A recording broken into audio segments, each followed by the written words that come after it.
নমস্কাৰ, আজি 24 আগষ্ট। অসমৰ লগতে ভাৰতৰ বিভিন্ন প্ৰান্তৰ পৰা ৰাতিপুৱাৰ কেইবাটাও খবৰ আহি পৰিছে। এই মুহূৰ্তত জনাইছো এটা ব্ৰেকিং নিউজ। নগাঁও জিলাৰ ঢিঙৰ ধৰ্ষণ কাণ্ডৰ পাছতেই উজনি অসমত খিলঞ্জীয়া সৰব হৈ পৰিছে মিয়া মুছলমানৰ বিৰুদ্ধে।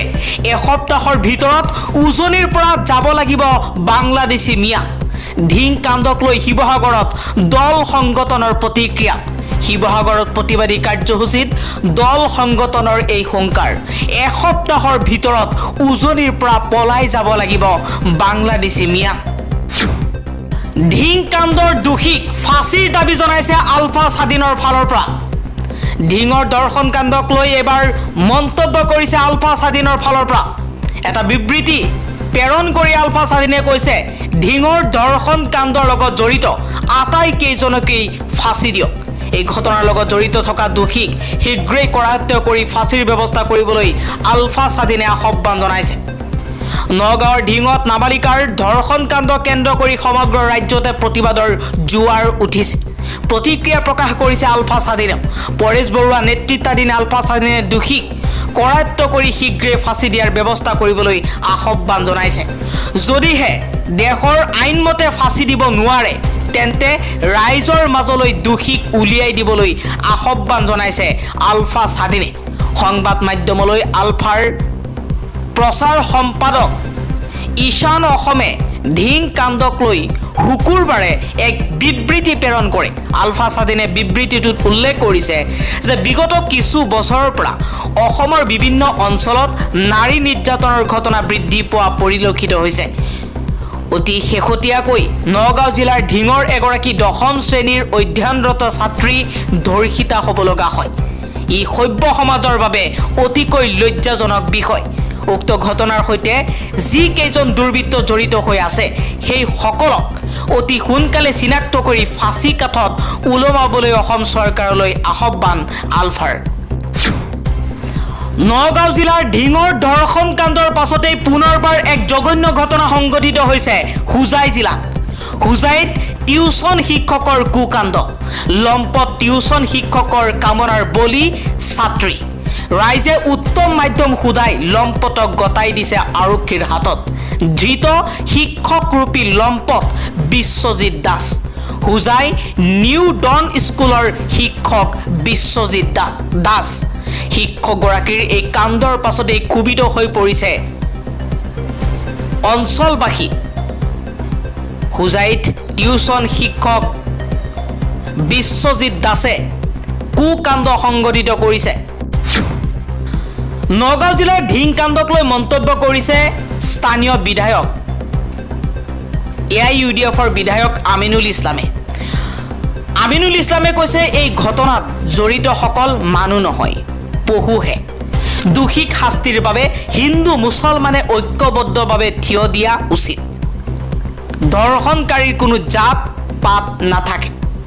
ধৰ্ষণকাৰী মুছলমানো হ'ব পাৰে, হিন্দুও হ'ব পাৰে। গতিকে যাতে অসমত এনেধৰণৰ ঘটনা পুনৰ নহয়, তাৰ বাবে আমি সকলো একত্ৰিত হৈ ওলাই আহি প্ৰতিবাদ কৰিব লাগিব।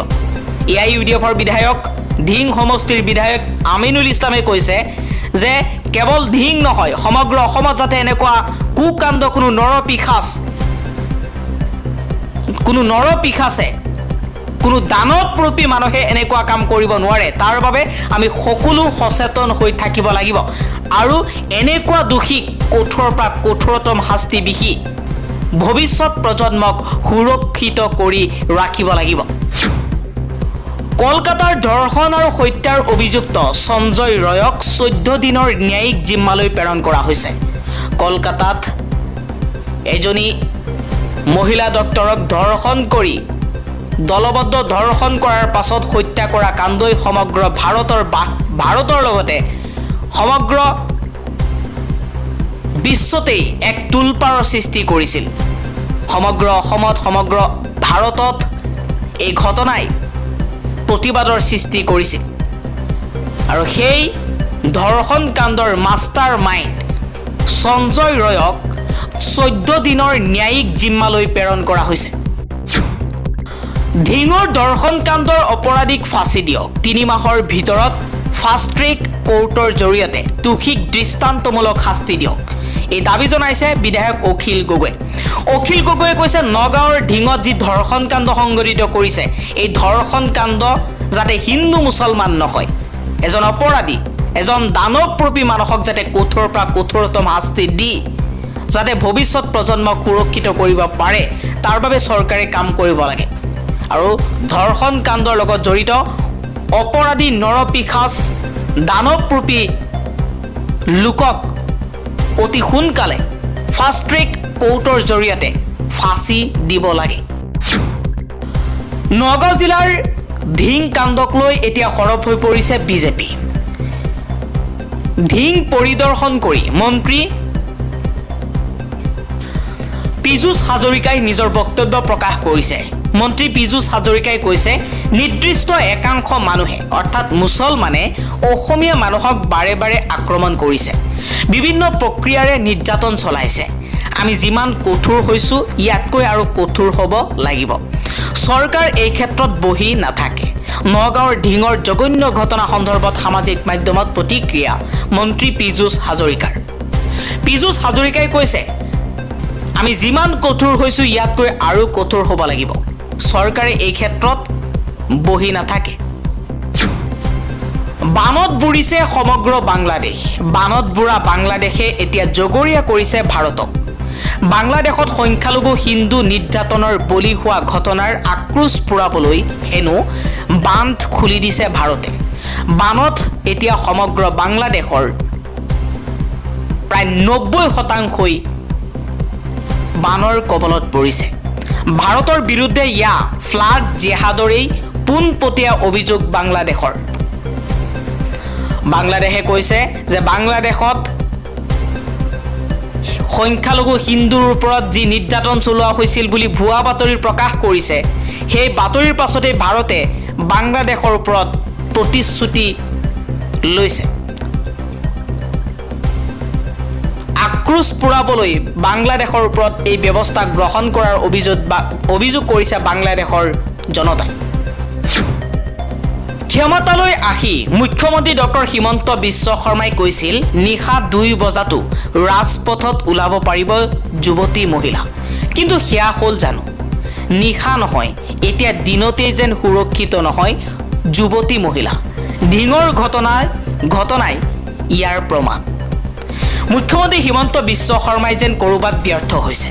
এতিয়া সাধাৰণ জনতাই একত্ৰিত হৈ ঢিঙত প্ৰতিবাদ সাব্যস্ত কৰিছে নৰপিশাচৰূপী 3 পাখণ্ডৰ বিৰুদ্ধে। কিন্তু সমান্তৰালকৈ হিমন্ত বিশ্ব শৰ্মাকো জগৰীয়া কৰিব বিচাৰিছে ঢিঙৰ জনতাই। কাৰণ হিমন্ত বিশ্ব শৰ্মাই যেতিয়া মুখ্যমন্ত্ৰী হৈছিল, তেওঁ কৈছিল যে নিশা 2 বজাতো হিমন্ত বিশ্ব শৰ্মাৰ শাসনকালত ৰাজপথত ওলাব পাৰিব যুৱতী মহিলা। কোনেও মহিলাৰ প্ৰতি কু নজৰে চাব নোৱাৰিব। কিন্তু সেয়া হ'ল জানো? নিশা নহয়, এতিয়া দিনৰ ভাগতেই সুৰক্ষিত নহয় অসমৰ যুৱতী মহিলা। নগাঁও জিলাৰ ঢিঙৰ ঘটনাই সমগ্ৰ অসমত তোলপাৰ লগাইছে। ঢিঙত সংঘটিত ধৰ্ষণৰ ঘটনাক একেমুখে ধিক্কাৰ দিছে অসম প্ৰদেশ কংগ্ৰেছৰ সভাপতি ভূপেন কুমাৰ বৰাই। এই মুহূৰ্তত ভূপেন কুমাৰ বৰাৰ এটা ফেচবুক পোষ্ট আপোনালোকক দেখুৱাই আছোঁ, য'ত ভূপেন বৰাই কৈছে যে ঢিঙত সংঘটিত ধৰ্ষণৰ দৰে শিহৰণকাৰী জঘন্য ঘটনাৰ লগত জড়িত অপৰাধী যাতে কোনো কাৰণতে সাৰি যাব নোৱাৰে, সেয়া অসম পুলিচে দায়িত্ব ল'ব লাগিব আৰু ৰাইজেও তীক্ষ্ণ দৃষ্টি ৰাখিব লাগিব। এনে ঘটনা যাতে পুনৰাবৃত্তি কৰিবলৈ কোনেও সাহস কৰিব নোৱাৰে, তাৰ বাবে খৰতকীয়া দৃষ্টান্তমূলক শাস্তি প্ৰদান কৰাটো বিচাৰিছোঁ।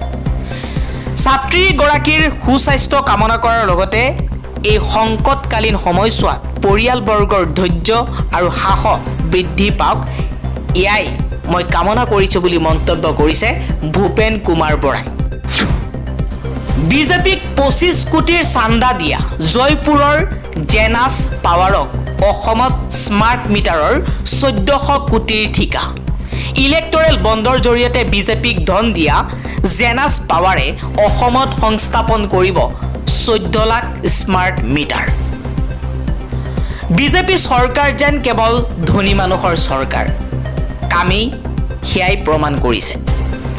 বিজেপিক 25 কোটিৰ চান্দা দিয়া জয়পুৰৰ জেনাছ পাৱাৰক এইবাৰ অসমত স্মাৰ্ট মিটাৰৰ 1400 কোটি টকীয়া ঠিকা দিছে। অসম চৰকাৰৰ তথ্য অনুসৰি 2022 আৰু 2023 চনত কিমান ধৰ্ষণ হৈছিল আপুনি বাৰু জানেনে? 1. চন 2022 ধৰ্ষণ কাণ্ডত শীৰ্ষ 5খন জিলা। 1. কামৰূপ। কামৰূপত 98টা ধৰ্ষণ কাণ্ড সংঘটিত হৈছিল 2022 চনত। তিনিচুকীয়াত 70টা ধৰ্ষণ কাণ্ড সংঘটিত হৈছিল 2022 চনত। শোণিতপুৰত 68টা ধৰ্ষণ কাণ্ড সংঘটিত হৈছিল 2022 চনত। নগাঁৱত 65টা ধৰ্ষণ কাণ্ড সংঘটিত হৈছিল 2022 চনত।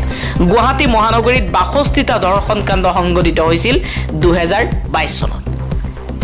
চন 2023 ধৰ্ষণ কাণ্ডৰ শীৰ্ষ 5খন জিলা। 1 নম্বৰ কৰিমগঞ্জ। কৰিমগঞ্জত 101টা ধৰ্ষণ কাণ্ড সংঘটিত হৈছিল 2023 চনত। কামৰূপ গ্ৰাম্যত 73টা ধৰ্ষণ কাণ্ড সংঘটিত হৈছিল। ধুবুৰীত 65টা ধৰ্ষণ কাণ্ড সংঘটিত হৈছিল। কাছাৰত 51টা ধৰ্ষণ কাণ্ড সংঘটিত হৈছিল। গুৱাহাটী মহানগৰীত 48টা ধৰ্ষণ কাণ্ড 2023 চনত সংঘটিত হৈছিল। অসম চৰকাৰে 2 বছৰৰ ধৰ্ষণ কাণ্ড হোৱা আটাইতকৈ বেছি যি 5খন জিলাত হৈছিল 2022 চনত আৰু 2023 চনত সেই তথ্য এতিয়া মুকলি কৰিছে। দিনক দিনে সংখ্যালঘু মুছলমান অঞ্চলত বেয়া কামবোৰ বৃদ্ধি হোৱা পৰিলক্ষিত হৈছে। এই ক্ষেত্ৰত অভিভাৱকসকল যথেষ্ট সজাগ হ'ব লাগে। মানৱ সমাজ তথা সভ্য সমাজক কলংকিত কৰা ধিং কাণ্ডৰ লগত জড়িত অপৰাধীক ফাঁচি দিয়াৰ দাবী নেমচুৰ সভাপতি বদৰুল ইছলামৰ।